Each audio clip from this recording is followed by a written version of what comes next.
हर लोक की और हर लोक में रहने वाली आत्मा की एक निश्चित शक्तियां हैं। लेकिन आप देखिए, एक काग भूसुंडी भी है, कौवा है।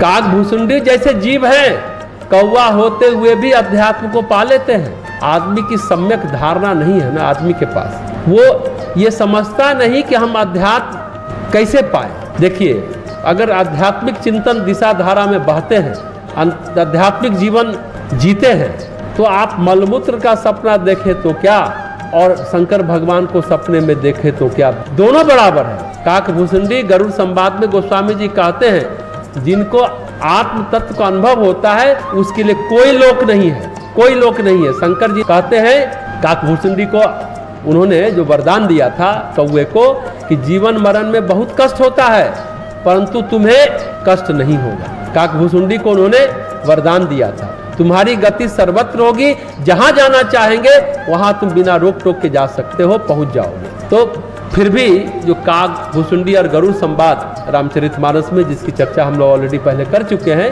नवरात्रि में, गरुड़ महाराज ने पूछा था, आप इतना अनुदान वरदान, इतना तपस्या, फिर आपको कौवा का शरीर क्यों मिला? अरे भाई, लोमस ऋषि के श्राप से मिला, लेकिन उनकी कृपा कहिए। हम तो कहते हैं कि वो शरीर मिला और इसी शरीर में हमें भगवान का ज्ञान मिला।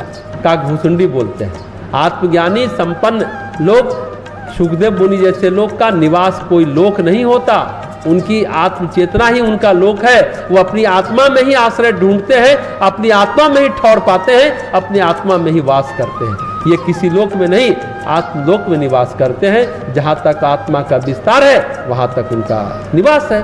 तो जब कौवा जैसा जीव भी मुक्त हो सकता है काक भूसुंडी, उसके लिए कोई देव शरीर की जरूरत नहीं थी, कोई अन्य लोक की जरूरत नहीं थी। तो हम सभी भी अगर अध्यात्म को समझ लें, अध्यात्म के मूल स्वरूप को समझ लें, तो बात बनती चली जाएगी। लेकिन आदमी क्या है? आदमी तो कर्मों के ठोकरों पर रहता है। सच का ये लाइन बहुत अच्छा लगता है हमको, इसलिए हम बोलते हैं आदमी तो कर्मों की ठोकरों पर रहता है। कर्मों की ठोकरे पर इंसान घूमता रहता है, घूमता रहता है, घूमता रहता है। कर्म टहलाया तो सहरसा में आपने जन्म लिया, कर्म टहलाया तो पटना पहुंच गए, कर्म टहलाया तो दिल्ली चले गए। हमारे यहाँ अभी दुबई से आए हुए हैं राकेश और नमिसा, यहाँ है, दुबई रहते हैं। कर्म ने टहलाया तो सहरसा आ गए, पटना से उदय शंकर आ गए साधना करने नवरात्रि के लिए, यहाँ रहेंगे, यहाँ 9 दिन। तो कर्म टहलाता है जिसको, आप वहाँ चल देते हैं। कर्म की ठोकरों पर ही इंसान रहता है, कर्म की ठोकरों पर इंसान घूमता है। कर्म फिर और कहीं टहलाएगा तो कहीं और चल जाएंगे, कहीं और पहुंच जाएंगे।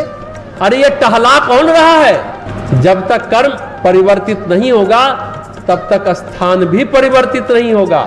जब तक कर्म मुक्त होंगे तभी स्थान मुक्त हो पाएंगे। इसलिए जीवन मुक्त पुरुषों का कोई लोक नहीं होता। जीवन मुक्त जो होते हैं उनका कोई लोक नहीं होता। साकेत लोक में वो रहते हैं जो राम की भक्ति करते हैं, राम का चिंतन करते हैं। जो निरंजन अखिल चेतना परमात्मा की भक्ति करते हैं वो किस लोक में रहते हैं?